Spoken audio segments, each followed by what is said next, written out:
So why bother doing a gauge square?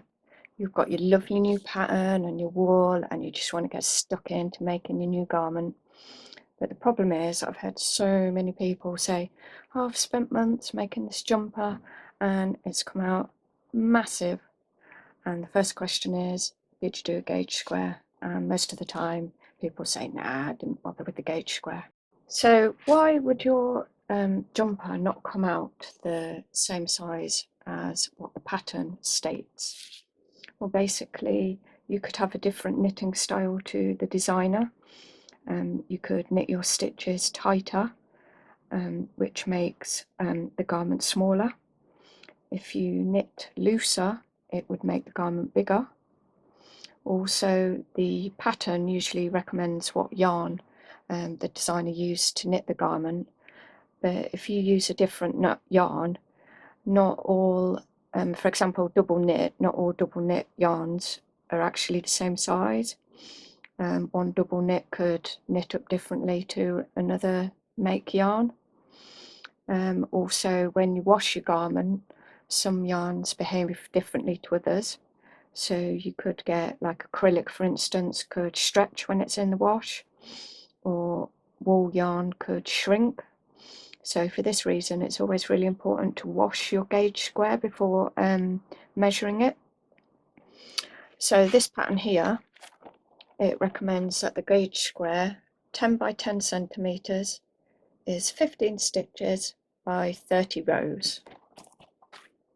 So because they want you to measure 10 centimeters by 10 centimeters, I always make the gauge square bigger than the 10 centimeter square, because the edges and things could be a little bit more gappy. It's best to measure in the center of a piece of knitting. So for this one, I casted on 20 stitches and did 34 rows. So I've got a square here I made, which is 10 by 10 centimeters. I just pop that over my gauge square, and at the bottom corner I just line it up with the side and the bottom of one of the stitches. And this way you can count the number of rows and the number of stitches. Sometimes you'll be able to match the number of stitches, but sometimes the number of rows will be bigger or smaller. This happens quite often, and I usually always go with the number of stitches. Quite a lot of jumper patterns, etc., will tell you to knit a straight piece of work until it measures a certain number of centimeters, whereas the width, they always tell you to cast on a certain number. So your gauge square, if you count more stitches in the 10 centimeters than what the pattern states, you need to actually go up a needle size. Knit the gauge square again using a bigger needle, and again measure it to see whether the stitch count matches the gauge square. If you count less stitches, you need to go down a needle size.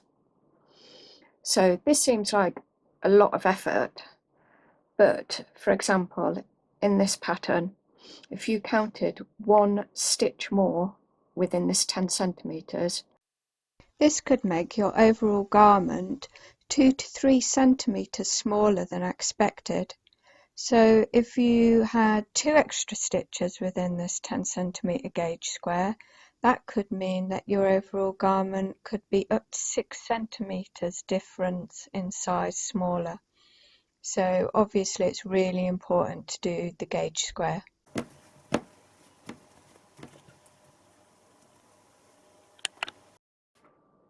First of all, make a slip knot as shown.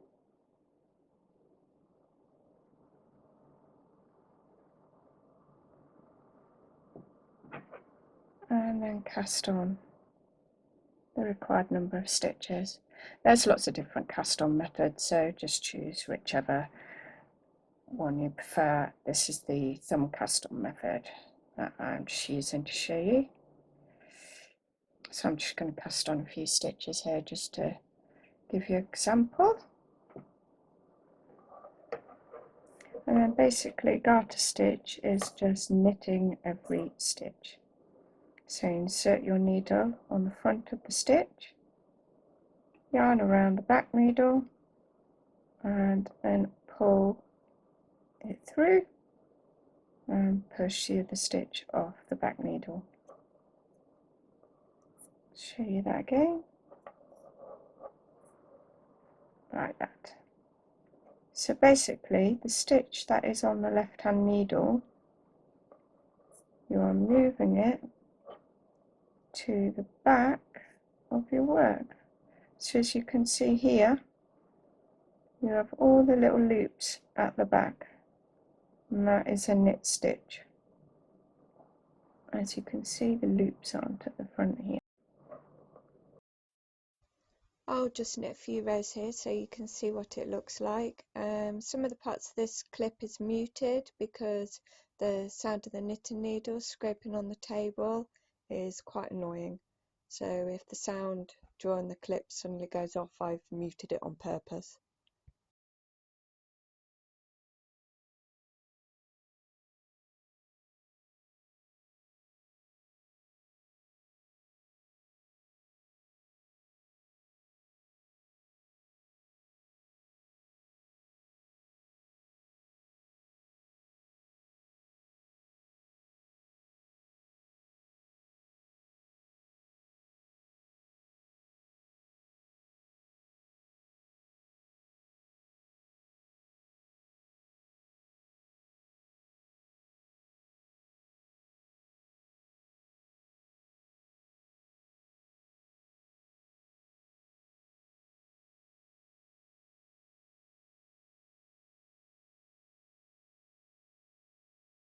So I've done a row there, you can see all the little loops at the back. So when you turn the work round to do the next row, you'll see all the loops are at the front. So you'll have alternate rows where the loops are at the front. In the next row here, the loop will be at the back. Next row, loops are at the front. I'll just do one more row.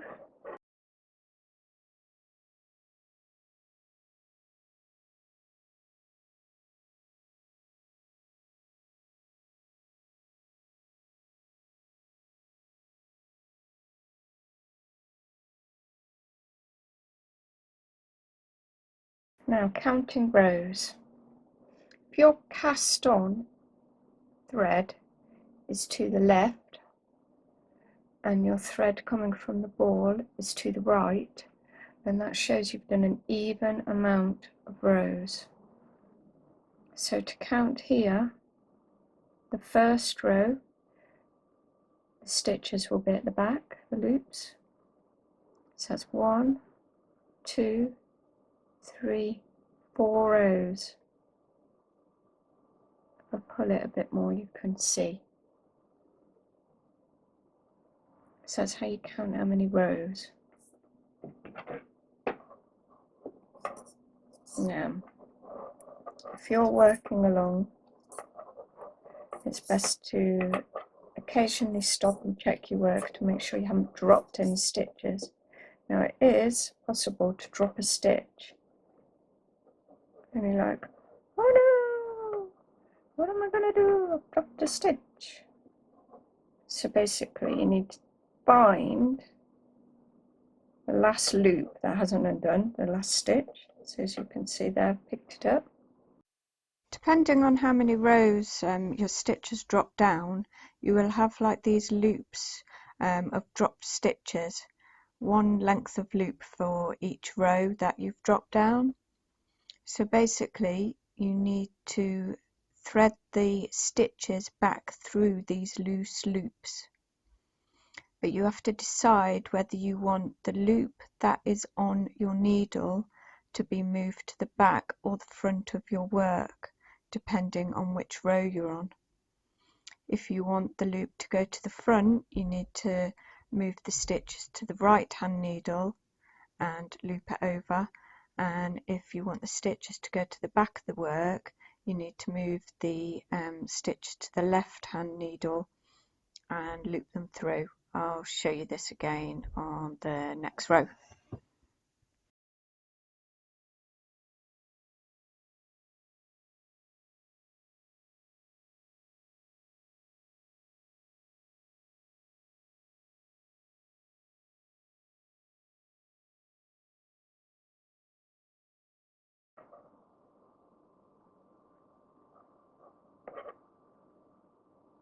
So I need to rescue the stitch by picking it up.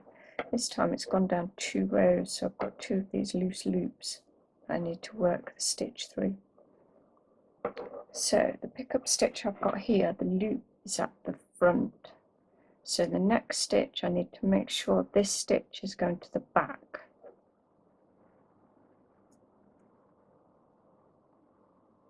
So if I get the loose loop here, put a stitch over it, the stitch is to the back. Now the next one I need to make this stitch go to the front.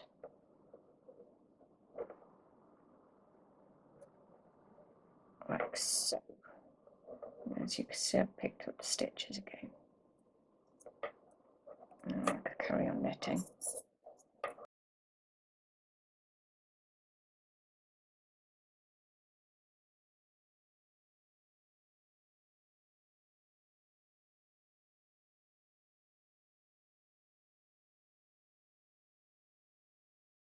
So here now I've done 1, 2, 3, 4, 5, 6 rows. You count in the loops.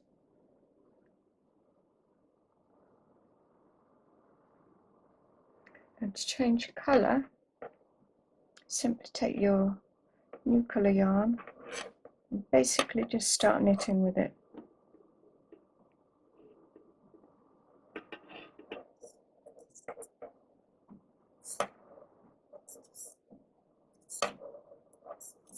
Now you want to make sure that you change colours with the right side of your work facing you. So as make sure that the tail end is on the left hand side. You'll see why in a minute. As you can see, we've just started with another colour. I'll do another row.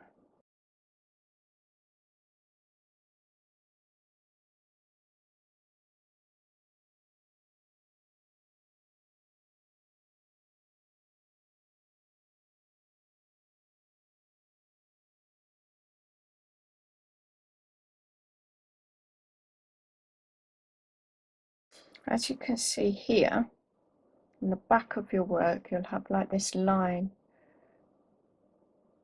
of different coloured stitches where you've changed colour.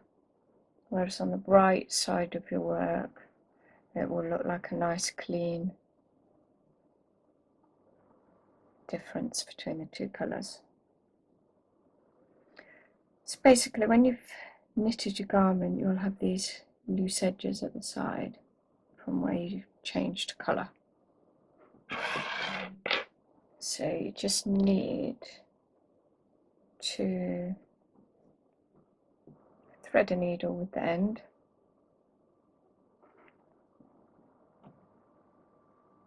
Do a couple of stitches over each other and then weave your yarn in and out the back of these stitches.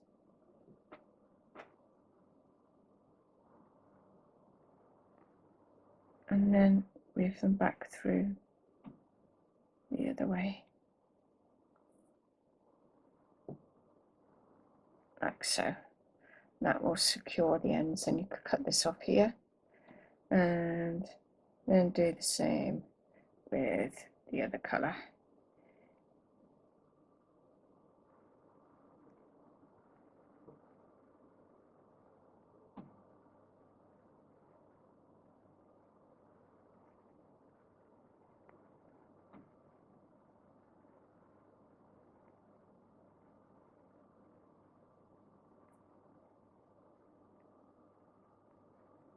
This is why it's important to leave a good length of yarn. I've obviously cut this one too short.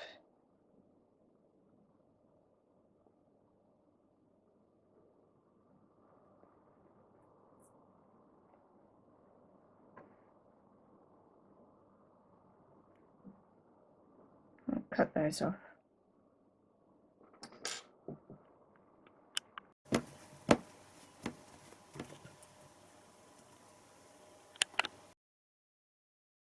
So this is what it should look like when you've finished all your pieces. You've got your front and your back, 2 shoulder straps and 2 arms.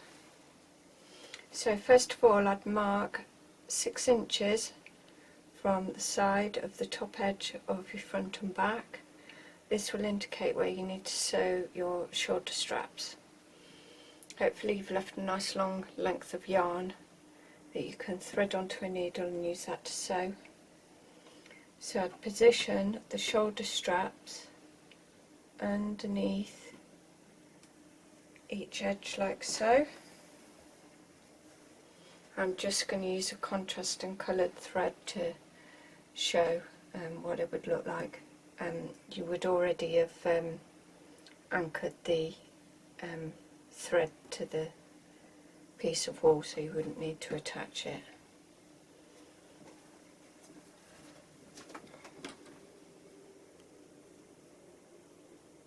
So you basically line it up,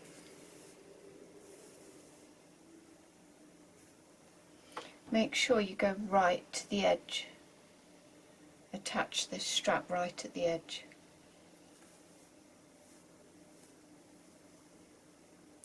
So just do a little bit of a running stitch.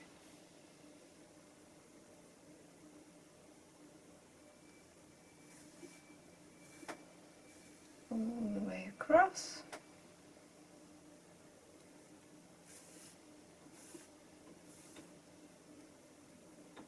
Right to the edge. And then run back again.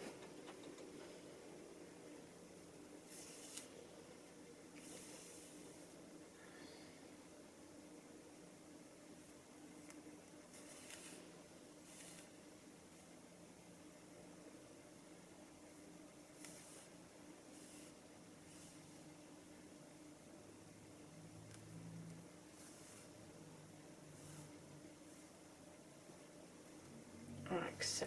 That should be plenty enough to anchor it in place. When you get to the end, just do a couple of stitches over each other.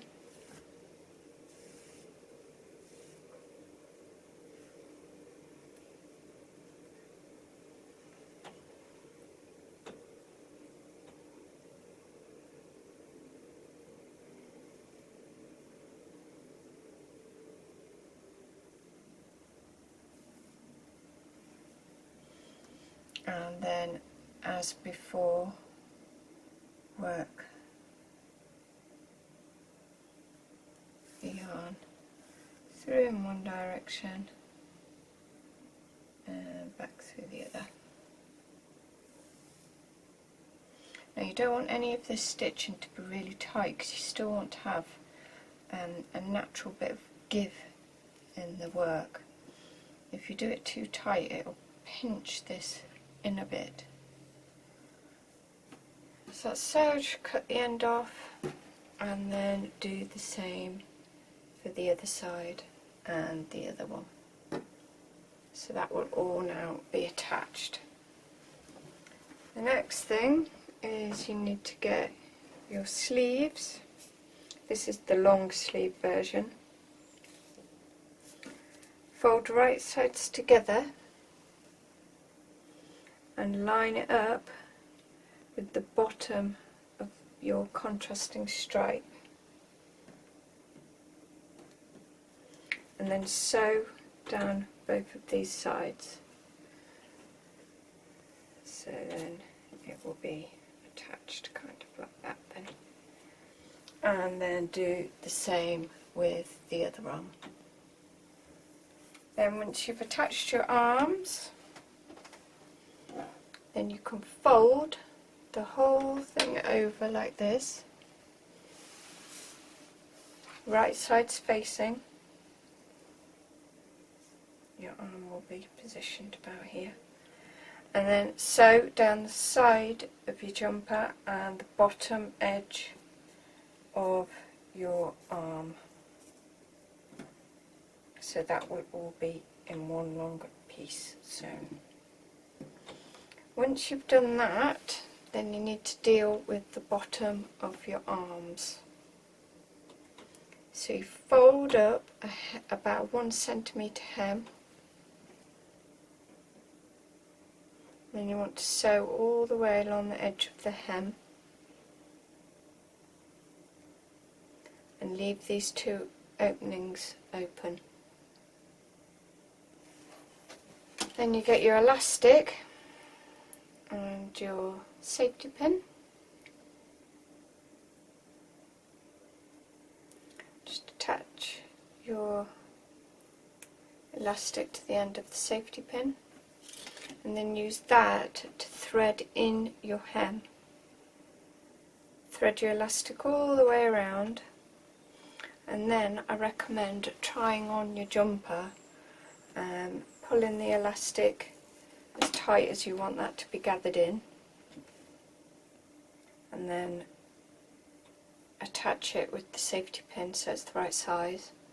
Then you can take it off, cut the elastic and then sew the elastic together, and that just ensures that you've got it as tight as you want it by trying it on.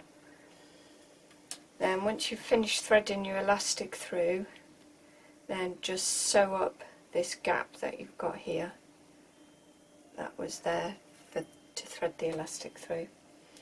Once that's done, depending on what version of jumper you've made, it should look something like this. See, the 2 arms are sewn on directly level with the bottom of the stripe. 2 little shoulder straps, and the cuffs of the arms just look like that.